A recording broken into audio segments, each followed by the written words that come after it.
আমাদের বাংলাদেশের আমগো বুকের উপর দিয়ে এখন ট্রেন চলে যাবে না ভারতে। আমরা এস্টাবলিশড হয়ে গেছি সারা দুনিয়ায়, না টাকা পয়সার দিক থেকে অনেক আগায় যাইতেছি। ভারত আমাদের বুকের উপর দিয়ে ট্রেন চালায় যাবে। বাদশাহ হারুন রশিদ এত বড় বুজুর্গ, তার স্ত্রী জুবায়েদা মক্কায় গেছেন। স্বপ্ন দেখছেন একদিন জুবায়েদা বাইতুল্লাহর পার্শ্বে দাঁড়ানো, কিছু অন্য মানুষ আইসা তার সাথে আলিঙ্গন করতেছে খারাপ হালাতে, জেনার হালাতে। কি হালাতে? এটা খারাপ না ভালো? খারাপ না? এই স্বপ্ন দেখে হুশ আছে? দেখছে কে? হাফেজা জুবায়েদা। দেখা স্বপ্নের ব্যাখ্যা সবাই দিতে পারে না, যে দিতে পারে এর কাছে গেছে, লোক পাঠায় দিছে স্বপ্নের ব্যাখ্যা নিয়ে আসে। ব্যাখ্যা শুই না কয় জুবায়েদার সান কপাল। কি কপাল? জুবায়েদা এমন এক নারী, আল্লাহ তাকে এত পাওয়ার দিবেন, মক্কা নগরীতে আসবেন আর তার দ্বারা মক্কায় এমন খেদমত হবে কিয়ামত পর্যন্ত। এই জুবায়েদার কিছু কাজের দ্বারা মক্কার হাজিরা এই খেদমতের অংশ নিয়ে জুবায়েদা আজীবনের জন্য কবরে সওয়াব পাবে। মক্কা নগরীতে ড্রেন আছে, ড্রেন।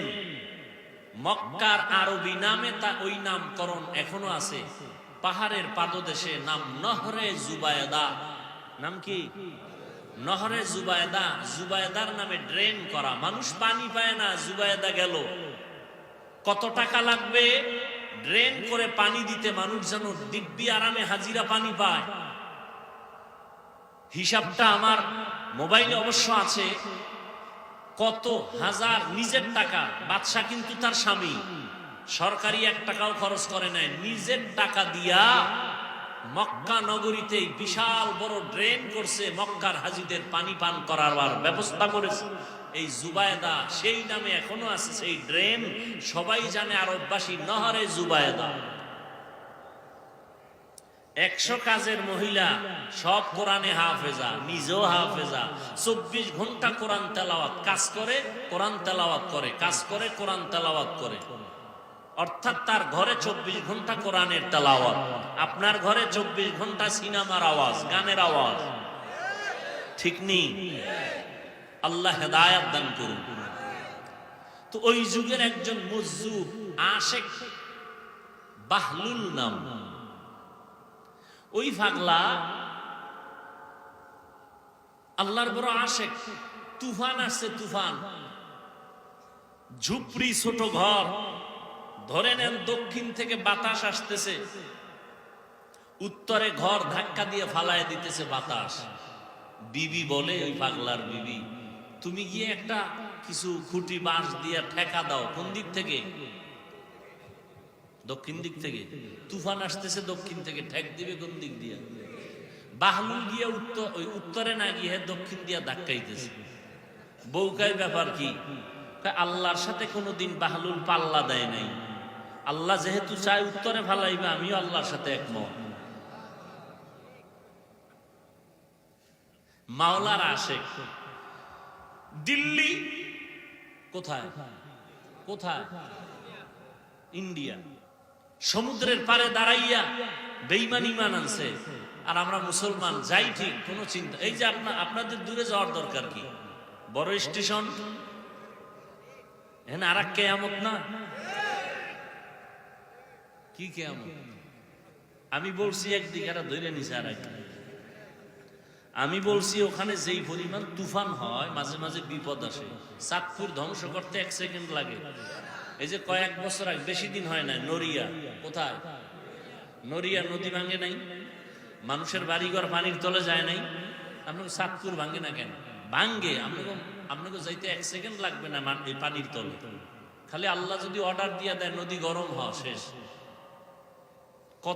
এই বড় স্টেশন, এই মোহনায় কত মানুষ চলে গেল, লঞ্চ চলে গেল, ট্রলার চলে গেল।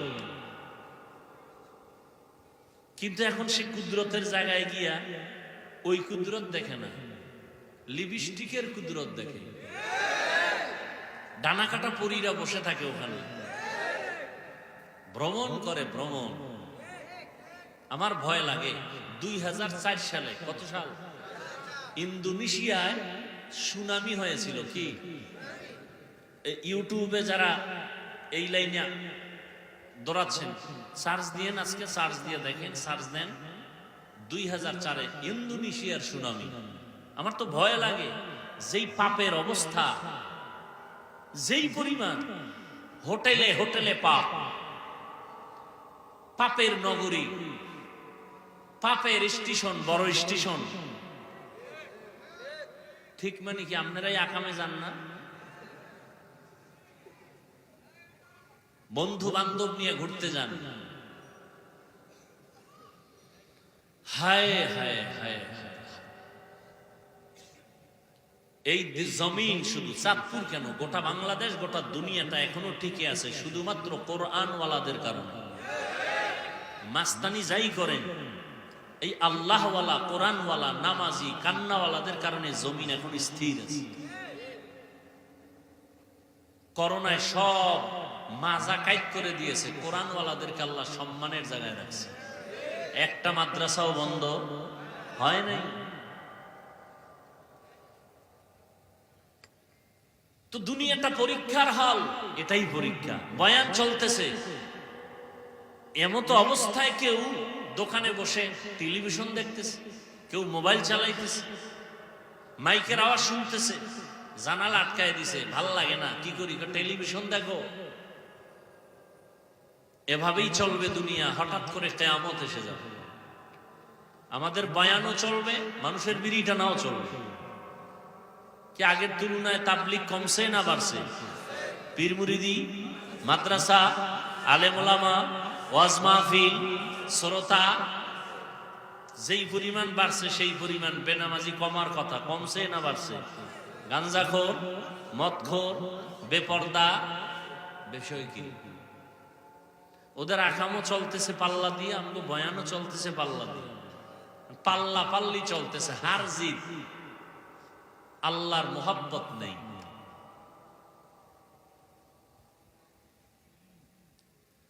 আল্লাহ আমাকে, আপনাদের সবাইকে হেদায়েত দান করুন। পরীক্ষা, মুসিবত আসবেই। কাদের জন্য পরীক্ষা? মুমিনের জন্য। আল্লাহ পরীক্ষাটা মুমিনকে করবেন, বেঈমানকে কেন করবেন না?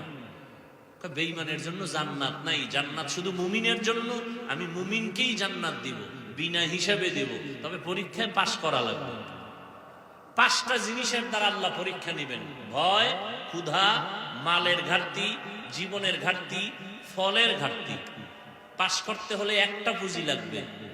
পরীক্ষায় পাশ করতে হলে কয় পুঁজি? এক পুঁজির নাম ধৈর্য। এই যে এখানে আপনারা বসছেন, এটাও এই ধৈর্য আবার 3 প্রকার। ইবাদতের বেলায় ধৈর্য, মুসিবতের বেলায় ধৈর্য, গুনাহের বেলায় ধৈর্য।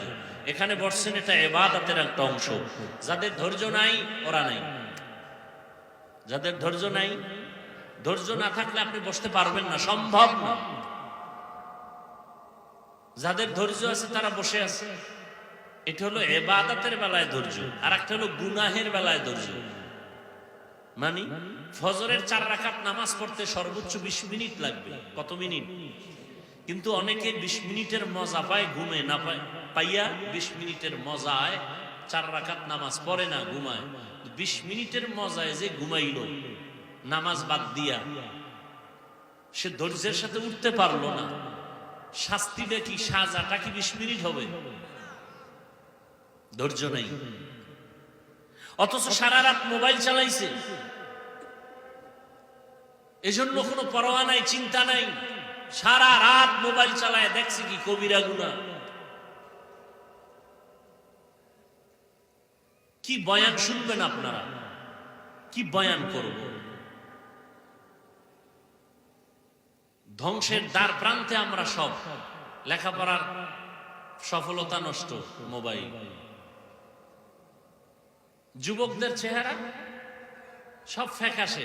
সারা রাত কবিরা গুনাহ করলে চেহারায় আর নূর আসবে কি করে? আল্লাহ সব ভাইকে মোবাইলের গুনাহের থেকে হেফাজত করে।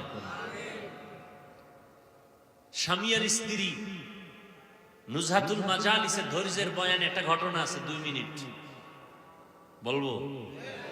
আবার তো আপনারা এমনি তো বলে কেসা কাহিনীর ওয়াজ করি, কি ওয়াজ বলে না? বলে না?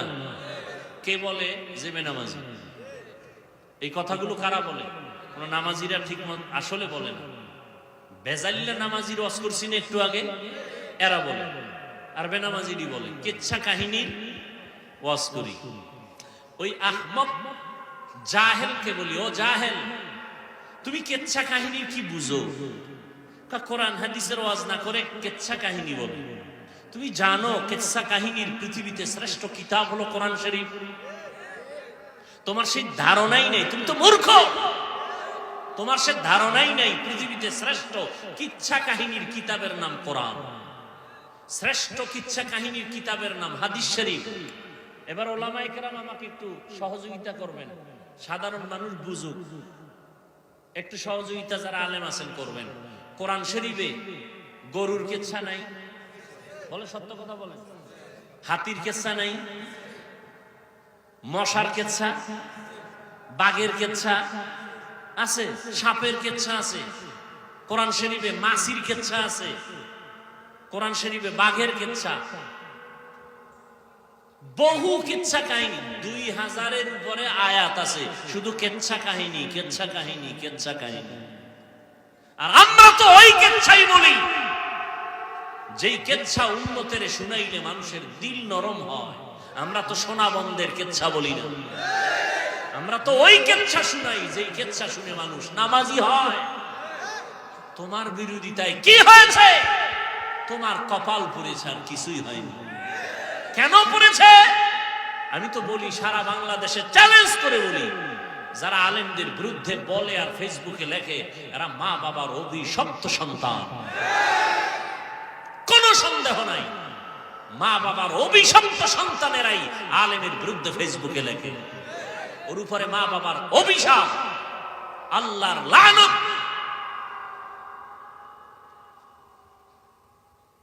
আল্লাহ হেদায়েত দান করুন।